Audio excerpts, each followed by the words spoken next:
Assalamualaikum warahmatullahi wabarakatuh. Salam sejahtera untuk kita semua.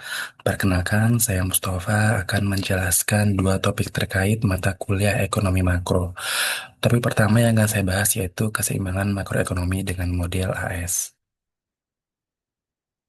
Keseimbangan ADAS adalah kondisi di mana agregat demand sama dengan jumlah agregat supply. Analisis ADAS melihat keseimbangan pendapatan nasional dan telah memasukkan unsur tingkat harga di dalamnya. Pada saat keseimbangan terjadi, pendapatan nasional real mencapai keseimbangan pada tingkat harga keseimbangan. Komponen utamanya adalah yang pertama, agregat demand, yaitu jumlah keseluruhan barang dan jasa yang diminta pada berbagai tingkat harga. Yang kedua yaitu agregat supply, yaitu jumlah total barang dan jasa yang diproduksi perusahaan dalam perekonomian pada setiap tingkat harga. Dan yang ketiga, keseimbangan makroekonomi, yaitu terjadi di titik-titik perpotongan kurva ADAS di mana jumlah permintaan agregat sama dengan jumlah penawaran agregat. Kondisi keseimbangan ADAS dipandang sebagai keseimbangan makroekonomi yang stabil. Pada saat itu terjadi, penawaran barang dari perusahaan-perusahaan sudah mencapai kestabilan. Perusahaan-perusahaan sudah tidak ingin menambah ataupun mengurangi output yang mereka hasilkan. Dari sisi permintaan agregat juga menilainya sebagai kondisi di mana permintaan cenderung tidak akan berubah. Pada pelajaran ekonomi makro, kita mengenal bahwa dalam perekonomian terdapat sisi permintaan agregat dan sisi penawaran agregat. Interaksi antara permintaan agregat dan penawaran agregat di pasar pada akhirnya akan mencapai keseimbangan. Pada kesempatan ini, kita akan membicarakan mengenai bagaimana terjadinya kondisi keseimbangan agregat demand dan agregat supply. Untuk lebih memahami, perhatikan ilustrasi dalam kurva keseimbangan ADAS berikut. Pada kurva keseimbangan ADAS di atas, kita melihat bahwa keseimbangan terjadi pada titik E. Pada titik E terjadi kondisi di mana jumlah agregat demand sama dengan jumlah agregat supply. Kita katakan sama karena pada kurva kita dapat melihat terjadinya perpotongan antara kurva ADAS dan kurva AS. Kurva AD dan kurva AS, maaf. Dan titik E tepat pada titik perpotongan kedua kurva tersebut. Pada kurva keseimbangan ADAS di atas, kita melihat kondisi keseimbangan terjadi pada saat pendapatan nasional sebesar Y3. Tingkat harga pada saat keseimbangan terjadi yaitu pada harga pasar sebesar P2. Tingkat harga keseimbangan yang terbentuk dari kurva di atas ditunjukkan pada tingkat harga P2. Pada tingkat harga di luar P2 tidak akan terjadi keseimbangan.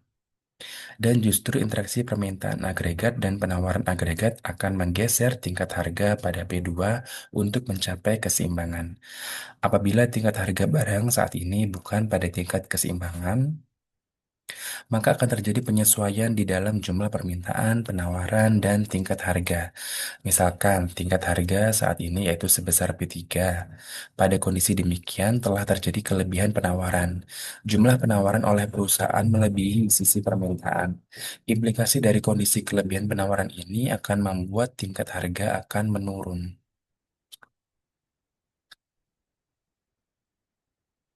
Saat tingkat harga menurun, sisi penawaran juga akan sekaligus menurunkan jumlah penawaran. Dan sebaliknya, sisi permintaan akan meningkat, penyesuaian penurunan tingkat harga, penurunan jumlah penawaran, dan kenaikan jumlah permintaan pasca penurunan harga akan terus berlangsung terbentuknya keseimbangan ADAS. Dari gambaran di atas dapat dipahami bahwa keseimbangan ADAS akan melihat hubungan pendapatan nasional dengan tingkat harga. Kondisi keseimbangan ADAS akan terbentuk pada saat jumlah agregat demand sama dengan jumlah agregat supply. Saat keseimbangan ADAS terjadi, tingkat harga saat itu yaitu tingkat harga keseimbangan, interaksi dari sisi permintaan dan sisi penawaran serta tingkat harga apabila belum seimbang pada akhirnya akan selalu mengarah pada kondisi keseimbangan ADAS.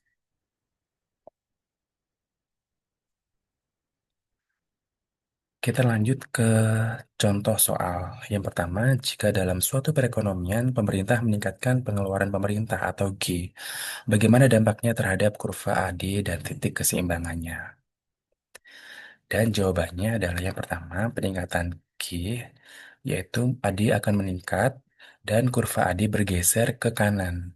Hasilnya outputnya naik, harga naik, mengakibatkan inflasi permintaan. Dan titik keseimbangan baru akan berada di output yang lebih tinggi dan harga yang lebih tinggi. Untuk soal yang kedua, misalnya fungsi AD sama dengan AD sama dengan C plus I plus G plus X dikurangi M diketahui sebagai berikut. Lalu hitunglah nilai keseimbangan pendapatan nasionalnya atau Y. Nah, jawabannya seperti yang tertampil pada gambar, yaitu pendapatan nasional keseimbangan sejumlah 3.500 unit. Demikian penjelasan terkait materi keseimbangan makroekonomi dengan model AS. Selanjutnya, mari kita bahas terkait inflasi.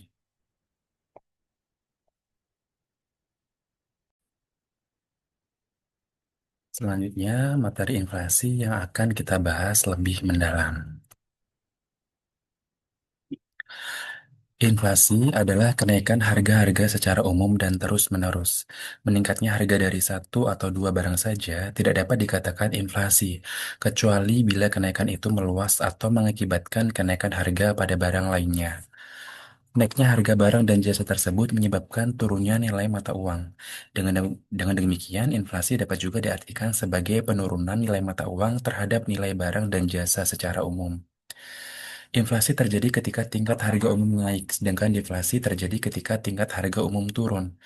Cara mengukur keseluruhan tingkat harga dan angka inflasi dengan menggunakan indeks harga, bobot rata-rata harga dari ribuan produk individu. Indeks harga yang relevan adalah indeks harga konsumen yang secara tradisional mengukur biaya keranjang pasar yang tetap dari barang dan jasa yang relatif terhadap biaya dari kumpulan selama satu tahun dasar tertentu. Jenis-jenis inflasi yang pertama yaitu inflasi ringan.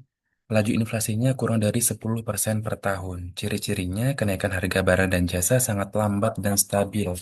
Tidak terlalu mengganggu perekonomian, dampaknya masih bisa ditoleransi. Sering terjadi pada negara berkembang dan sedang tumbuh. Contohnya Indonesia mengalami inflasi tahunan ti- eh, selama pada tahun tertentu yaitu sebesar 3,5%. Nah, hal tersebut tergolong inflasi ringan. Lalu inflasi yang kedua itu di kategori sedang, laju inflasinya antara 10% hingga 30% per tahun. Ciri-cirinya harga naik cukup cepat, mulai terasa dampaknya pada daya beli masyarakat, dan mulai mengganggu investasi jangka panjang. Contohnya negara yang mengalami tekanan harga energi atau pangan menyebabkan inflasi 20%. Dan yang ketiga inflasi berat. Laju inflasi antara 30% hingga 100% per tahun dengan ciri-ciri kenaikan harga sangat cepat dan mencolok, nilai uang menurun drastis, hingga menurunkan kepercayaan terhadap mata uang. Contohnya, Argentina beberapa kali mengalami inflasi lebih dari 50% yang termasuk dalam kategori ini. Lalu ada jenis-jenis inflasi berdasarkan penyebabnya. Yang pertama, demand pull inflation atau inflasi tarikan permintaan. Terjadi karena peningkatan permintaan lebih cepat dibanding kemampuan penawaran agregat untuk mengimbanginya. Penyebabnya secara umum yaitu peningkatan konsumsi masyarakat, investasi yang sangat tinggi, pengeluaran pemerintah meningkat, hingga ekspor meningkat tajam. Contoh kasusnya saat ekonomi tumbuh terlalu cepat, daya beli naik pesat, tetapi produksi tidak bisa mengimbangi, harga pun melonjak. Dengan kurva AD bergeser ke kanan, inflasi dan output naik. Lalu yang kedua yaitu cost push inflation atau inflasi dorongan biaya. Terjadi karena kenaikan biaya produksi yang menyebabkan produsen menaikkan harga jual barang dan jasa.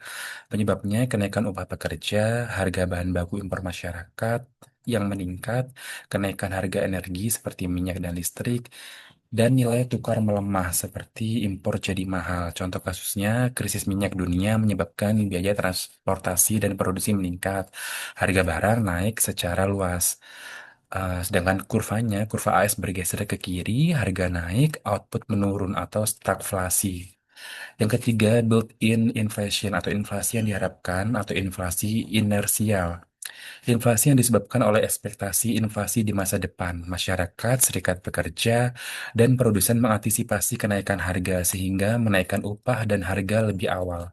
Ciri khasnya terjadi dalam jangka panjang, berkaitan erat dengan inflationary spiral, inflasi, ekspektasi naik, upah naik, biaya produksi naik, harga naik, dan seterusnya. Contohnya, pekerja meminta kenaikan gaji 10% karena mereka mengantisipasi inflasi 10% tahun depan, padahal hal tersebut belum tentu terjadi. Sedangkan yang keempat, imported inflation atau inflasi impor. Inflasi yang terjadi akibat kenaikan harga barang-barang impor atau depresiasi nilai tukar rupiah terhadap mata uang asing. Penyebabnya ketergantungan pada bahan baku atau barang jadi dari luar negeri, melemahnya nilai tukar, hingga kenaikan harga komoditas global. Contohnya, kenaikan harga gandum internasional menyebabkan roti dan mie di Indonesia ikut naik. Dapat disimpulkan, yang pertama, permintaan dan penawaran uang mempengaruhi jumlah uang beredar. Inflasi dapat berdampak positif dan negatif pada ekonomi. Indeks harga digunakan untuk mengukur inflasi dan daya beli masyarakat. Kebijakan moneter dan fiskal digunakan untuk mengendalikan inflasi.